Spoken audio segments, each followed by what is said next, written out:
बिस्मिल्लाहिर्रहमानिर्रहीम। अस्सलाम वालेकुम। आज हम जिस टॉपिक को डिस्कस करेंगे वो है व्यू। ठीक है, आज के लेक्चर की हमारी कुछ आउटलाइंस हैं। सबसे पहले हम ये देखेंगे कि व्हाट इज़ व्यू। ठीक है, व्यू है क्या, टाइप्स ऑफ व्यूज़ कौन कौन सी हैं, फिर हम किस तरीके से एक व्यू को क्रिएट करेंगे। आफ्टर क्रिएटिंग अ व्यू अगर हमने उसमें कोई चेंजिंग करनी है तो वो हम किस तरीके से करेंगे। ठीक है, और किस तरीके से हम एक व्यू को डिलीट कर सकते हैं या ड्रॉप कर सकते हैं। तो चलिए लेक्चर को स्टार्ट करते हैं। सबसे पहले है हमारे पास व्यू क्या है। View is a virtual table. ठीक है, व्यू आपके पास एक वर्चुअल टेबल है based on the result set of an SQL statement, जो कि बेस कर रहा होता है आपकी एसक्यूएल स्टेटमेंट के रिजल्ट पे। ठीक है, आप कोई एसक्यूएल स्टेटमेंट एग्जीक्यूट करते हैं, उसके बाद जो रिजल्ट आता है उसको आप क्या कर देते हैं, एक सेपरेट वर्चुअल टेबल में सेव कर लेते हैं। ठीक है, यानी व्यू आपके पास क्या है, एक वर्चुअल टेबल है जो कि डिपेंड कर रहा होता है किस पे, आपके बेस टेबल पे। बेस टेबल जो है वो कहाँ से डाटा ले रहा होता है, बेस टेबल में एज अ इटसेल्फ डाटा होता है। ठीक है, लेकिन जो आपका वर्चुअल टेबल होता है वो डिपेंडेंट होता है, यानी वो डाटा कहाँ से ले रहा होता है, वो आपका डाटा बेस टेबल से ले रहा होता है। नेक्स्ट हमारे पास एक जो व्यू था उसमें भी सेम आपके पास रोज एंड कॉलम होती हैं, जिस तरीके से आपके पास एक रियल टेबल में होते हैं या आपके जो बेस टेबल में हैं। नेक्स्ट हमारे पास है कि जो fields in view are the field from one और more real table in the database. ठीक है, हम आगे नेक्स्ट देखेंगे कि हमारे पास टाइप्स ऑफ व्यूज़ हैं। तो इस लाइन में वो ये कह रहा है कि अगर हमारे पास एक व्यू है तो उसमें हम क्या कर सकते हैं, एक या एक से ज़्यादा टेबल से हम क्या कर सकते हैं, कॉलम ले सकते हैं। ठीक है, यानी हमारे पास जो व्यू का रिजल्ट होता है वो एक टेबल के रिजल्ट से हम कुछ कॉलम ले सकते हैं या एक से ज़्यादा टेबल से भी हम क्या कर सकते हैं, व्यू को क्रिएट कर सकते हैं। ठीक है, तो इस स्लाइड में हमने ये देखा है कि व्यू क्या है, एक वर्चुअल टेबल है।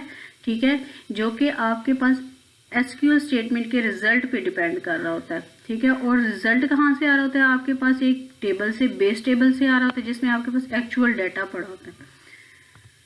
हमारे पास नेक्स्ट है कि टाइप्स ऑफ व्यूज़। हमारे पास दो किस्म की जो है वो टाइप्स है, एक आपके पास होता है सिंपल व्यू, एक आपके पास होता है कॉम्प्लेक्स व्यू। ठीक है, simple view can only contain a single base table.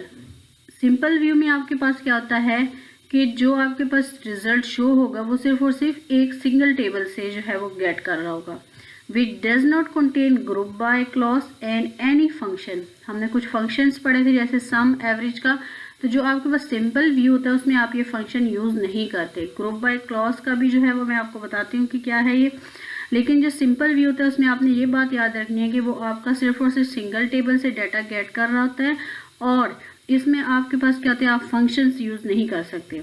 जो आपके पास कॉम्प्लेक्स व्यू है, complex view can be constructed on more than one base table. अब कॉम्प्लेक्स व्यू में जैसे कि इसके नेम से जाहिर है, तो इसमें आप क्या कर सकते हैं, एक से ज़्यादा टेबल्स जो है वो आप डाटा लेंगे और उसकी बेस पे आप क्या करेंगे, व्यू क्रिएट करेंगे। Complex views can contain joint conditions, a group by clause, order by clause, और इसमें हम फंक्शंस को भी यूज़ कर सकते हैं। यानी सिंपल व्यू में, सिंपल व्यू और कॉम्प्लेक्स व्यू में आपने क्या डिफरेंस याद रखना है कि सिंपल व्यू जो है वो सिर्फ और सिर्फ आपके पास सिंगल टेबल से डाटा गेट करता है और उसमें आप कोई भी मजीद जो है फंक्शंस वगैरह यूज़ नहीं करते। लेकिन जो आपके पास कॉम्प्लेक्स व्यू होता है उसमें आप ज्वाइंट्स भी यूज़ कर सकते हैं, उसमें आप ग्रुप बाय क्लॉज भी यूज़ कर सकते हैं, उसमें आप ऑर्डर बाय क्लॉज भी यूज़ कर सकते हैं। यानी जितनी भी आपकी कॉम्प्लेक्स क्वेरीज क्रिएट करने के लिए यूज़ होती है वो आप कॉम्प्लेक्स व्यू में यूज़ करेंगे। ठीक है, ये आपके पास एक सिंपल व्यू की एग्जांपल है। ठीक है, हमारे पास एक एम्प्लॉय का टेबल है, उससे हमने क्या करना है, व्यू क्रिएट करना है। Employee ID, employee name, department ID, salary है।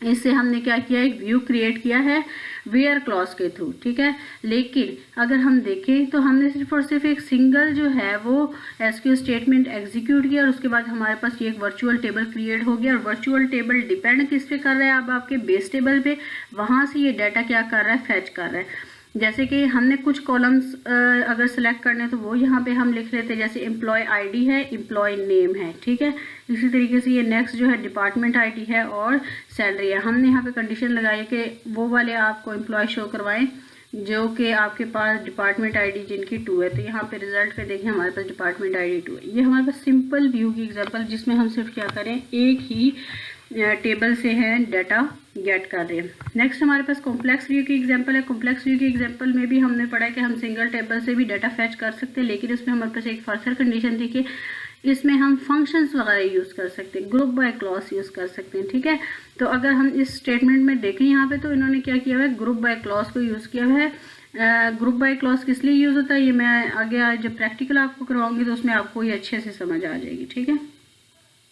तो अब मेरे ख्याल से आपको कॉन्सेप्ट क्लियर हो गया होगा कि सिंपल व्यू में और कॉम्प्लेक्स व्यू में क्या डिफरेंस है। सिंपल व्यू में हमारे पास क्या होता है कि अगर हम एक ही टेबल से डाटा कलेक्ट भी कर रहे हैं तो हम क्या करेंगे, इसमें फंक्शंस वगैरह का यूज़ नहीं करेंगे। लेकिन कॉम्प्लेक्स व्यू में अगर हम एक टेबल से एक से ज़्यादा टेबल से डाटा गेट भी कर रहे हैं और उसमें हम क्या करेंगे, फंक्शंस का यूज़ करेंगे। तो अब हम देखते हैं कि किस तरीके से हम एक व्यू क्रिएट करेंगे। तो हमारे पास सिंटैक्स क्या है, अगर आप सबसे पहले देखें तो आपने क्रिएट की, क्योंकि हमारे पास जो DDL है डेफिनेशन के लिए, वो हम अगर हमने कोई चीज़ क्रिएट करनी है तो हम उसके लिए क्या कीवर्ड यूज़ करते हैं, क्रिएट का। अब हम व्यू क्रिएट कर रही हैं तो इस वजह से हम किस कीवर्ड लिखेंगे, व्यू का। क्रिएट व्यू, आगे हमने क्या करना है, व्यू का नेम लिखना है, फिर हमारे पास है एज का कीवर्ड। ठीक है, एज की कीवर्ड के बाद फर्दर आपके पास क्या है, क्वेरी, SQL क्वेरी, जो भी आपके पास जिस बेस पे आप अपना रिजल्ट जो है वो शो करवाना चाह रहे हैं। जैसे कि यहाँ पे सेलेक्ट है, उसके बाद कॉलम 1 कॉलम 2 जितने भी कॉलम आप सेलेक्ट करना चाह रहे हैं। फ्रॉम टेबल नेम, आप कौन से टेबल से जो है वो डाटा सेलेक्ट करना चाह रहे हैं। उसके बाद वेयर और कंडीशन, कि किस कंडीशन की बेस पे जो है वो आप अपना डाटा शो करवाना चाह रहे हैं। यानी अगर आप सिर्फ ये फर्स्ट लाइन लिख लेते हैं, create view view name as, तो आपके पास क्या हो जाएगा, व्यू क्रिएट हो जाएगा। बाकी आपने क्या करना है, यहाँ पे आपने SQL क्वेरी लिखनी है अपनी। जैसे कि हमारे पास एक एग्जाम्पल है। ठीक है, हम क्या चाह रहे हैं कि select customer name, contact name from customer. Customer की टेबल में से हमने कॉन्टैक्ट नेम, कस्टमर का नेम और कॉन्टैक्ट नेम जो है उनके क्या करने हैं, शो करवाने हैं। वेयर कंट्री उनका क्या हो, पाकिस्तान हो, और हमने इस व्यू को जो है वो नेम दिया हुआ है पाकिस्तान कस्टमर्स। ठीक है, तो इसको एग्जीक्यूट करने के बाद ये आपके पास एक व्यू क्रिएट हो जाएगा पाकिस्तान कस्टमर्स के नेम से। हम इसे प्रैक्टिकल अब देखेंगे किस तरीके से हम इसे एग्जीक्यूट करेंगे। इसी तरीके से हम इसकी क्वेरी को क्या कर सकते हैं, व्यू कर सकते हैं एक SQL स्टेटमेंट के थ्रू। सेलेक्ट स्टैटिक फ्रॉम, आपने क्या करना है, व्यू का नेम लेना है। क्यों, क्योंकि हम पहले टेबल का नेम लिखते थे, अब ये आपके पास व्यू क्या है, एक वर्चुअल टेबल है, तो इस वजह से आप यहाँ पे क्या करेंगे, उस व्यू का नेम लिखेंगे। इसके बाद ये आपके पास जितना भी इस व्यू में डाटा शो हो, डाटा सेव होगा, वो आपके पास क्या हो जाएगा, शो हो जाएगा। नेक्स्ट हमारे पास है कि अगर हमने एक व्यू ऑलरेडी क्रिएट कर लिया है, ठीक है, उसमें अब हम मज़ीद कुछ कॉलम्स या कुछ चेंजिंग करना चाह रहे हैं, तो वो हम किस तरीके से करेंगे। उसके लिए आपने क्या करना है, ऑल्टर की कमांड यूज़ करनी है। ऑल्टर की कमांड यूज़ करके आप क्या कर सकते हैं, अपने व्यू को चेंज कर सकते हैं। सबसे पहले क्या करना है, आपने ऑल्टर लिखना है, फिर व्यू, फिर आपके जिस व्यू को आप चेंज करना चाह रहे हैं वो लिखना है, व्यू का नेम एज। नेक्स्ट आपने क्या करना है, अपनी SQL क्वेरी लिखनी है, जैसे कि select column 1 column 2 from table name where condition. ठीक है, सिर्फ और सिर्फ आपने ये फर्स्ट लाइन याद रखनी है कि किस तरीके से हम एक व्यू को क्रिएट करेंगे और चेंज करेंगे। जब आप क्रिएट करेंगे तो आपने यहाँ पे क्रिएट का कीवर्ड लिखना है, जब आप इसे मॉडिफाई करें तो फिर आपने क्या करना है, ऑल्टर का कीवर्ड यूज़ करना है। नेक्स्ट इसकी हम एक एग्जांपल देख लेते हैं। जैसे कि हमने अभी पीछे पाकिस्तान कस्टमर्स का जो है वो एक व्यू क्रिएट किया है, उसमें हम क्या करें, अब चेंजिंग करना चाह रहे हैं, हम एक और कॉलम ऐड करना चाह रहे हैं सिटी का, तो आप क्या करेंगे, ऑल्टर का कीवर्ड यूज़ करेंगे। क्रिएट की जगह आपने क्या किया है, ऑल्टर, और बाकी सारी क्वेरी सेम है। यहाँ पे आपने क्या किया है, कॉलम का नेम एक एक्स्ट्रा ऐड किया है, सिटी। पहले आपके पास 2 कॉलम थे, कस्टमर नेम और कॉन्टैक्ट नेम, अब हमने ऑल्टर स्टेटमेंट के थ्रू एक और कॉलम उसमें ऐड करवाया है और वो क्या है, सिटी। नेक्स्ट हमारे पास है कि अब हमने व्यू क्रिएट भी कर लिया है, उसको किस तरीके से हमने चेंज करना है वो भी कर लिया। अब हमारे पास नेक्स्ट रह गया कि किस तरीके से हम एक व्यू को ड्रॉप कर सकते हैं। ड्रॉप का मतलब है किस तरीके से हम उसे डिलीट कर सकते हैं। ठीक है, तो a view is deleted with the drop view command. अगर आपने एक व्यू को डिलीट करना है तो उसके लिए आप क्या कमांड यूज़ करेंगे, ड्रॉप व्यू, और आगे आपने क्या करना है, उसका नेम लिखना है, व्यू का नेम, जिस व्यू को आप क्या करना चाह रहे हैं, डिलीट करना चाह रहे हैं। ड्रॉप व्यू, आगे आपके पास क्या है, व्यू नेम। तो ये आप इस तरीके से इसको क्या कर सकते हैं, एक व्यू को डिलीट कर सकते हैं। आज के जो हमारा लेक्चर था उसमें हमने कुछ चीज़ें देखी हैं, जैसे कि व्यू क्या है, ठीक है, टाइप्स ऑफ व्यू क्या है, किस तरीके से हम एक व्यू क्रिएट करेंगे, आफ्टर क्रिएटिंग हम किस तरीके से उसको चेंज कर सकते हैं अगर हमने कुछ एक्स्ट्रा फील्ड उसमें से रिमूव करनी हो या ऐड करनी हो, और किस तरीके से फिर हम एक व्यू को जो है वो डिलीट कर सकते हैं। ठीक है, तो इसमें सबसे एक अहम पॉइंट है कि हम व्यू यूज़ क्यों कर रहे हैं, व्यू का पर्पस क्या था यूज़ करने का। ठीक है, तो ये आपने मुझे बताना है कि हम व्यू क्यों यूज़ कर रहे हैं। ठीक है, और अगर आपको नहीं सर्च करने में होगा तो इंशाल्लाह हम इसे नेक्स्ट जो आने वाली कमिंग वीडियोज़ हैं उसमें डिस्कस कर लेंगे। ठीक है, तो ये था हमारा आज का लेक्चर, उम्मीद है आप लोग को समझ आ गई होगी। Thanks for watching.